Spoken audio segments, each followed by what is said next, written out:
Taste the Daily.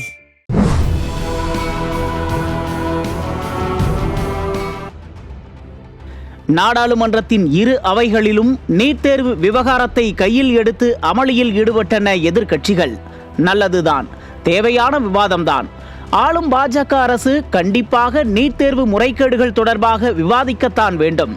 ஆனால் மக்களவை சபாநாயகர் ஓம் பிர்லாவோ எதிர்க்கட்சிகளின் கோரிக்கையை ஏற்காததால் நாடாளுமன்றமே அமளி துமளியானது.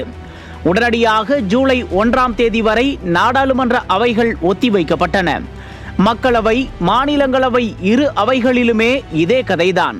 உடனே இந்தியா கூட்டணியில் உள்ள எதிர்க்கட்சிகள் அனைத்தும் ஜனநாயகம் கேள்விக்குறியாவதாக கடும் எதிர்ப்புகளை முன்வைத்தனர்.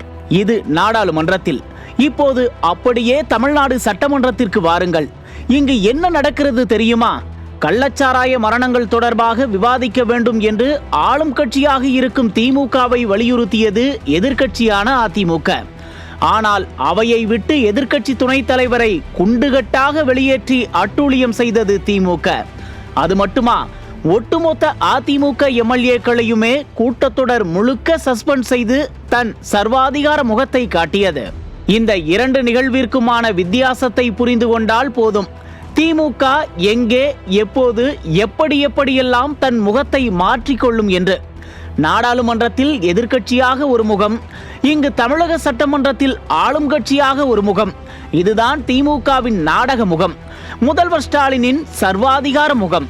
நாடாளுமன்றத்தில் ராகுல் காந்தியின் மைக் ஆஃப் செய்யப்பட்டதற்காக கூவிக்கொண்டிருந்த காங்கிரஸ் கட்சி இங்கு தமிழ்நாட்டில் எதிர்க்கட்சி தலைவர் எடப்பாடி கே பழனிசாமி மக்கள் பிரச்சனைகளை பற்றி பேசும்போதெல்லாம் மைக்கை ஆஃப் செய்து அராஜகம் செய்யும் தங்கள் கூட்டணியில் இருக்கும் திமுகவை கேட்க மாட்டார்கள். நாடாளுமன்றத்தில் எதிர்க்கட்சிகளின் குரல் வளை நசுக்கப்படுகிறது என்று கூவிக்கொண்டிருக்கும் திமுகவின் கூட்டணி கட்சிகள் தமிழ்நாட்டு சட்டமன்றத்தில் வாய்மூடி மௌனம் காப்பார்கள். இதுதான் திமுக கூட்டணியினரின் நியாயமா? நாடாளுமன்றத்தில் எதிர்க்கட்சிகளின் உரிமைகளை பேசும் திமுக மற்றும் அதன் கூட்டணி கட்சிகள் தமிழக சட்டப்பேரவையில் எதிர்க்கட்சியை முடக்க நினைத்து செய்யும் செயல்களால் அம்பலமாகிக் கொண்டிருக்கிறது திமுகவின் இரட்டை வேடம் என்பதுதான் உண்மை. நியூஸ் ஜே செய்திகளுக்காக இணை ஆசிரியர் மனோஜ்குமார் கோபாலன்.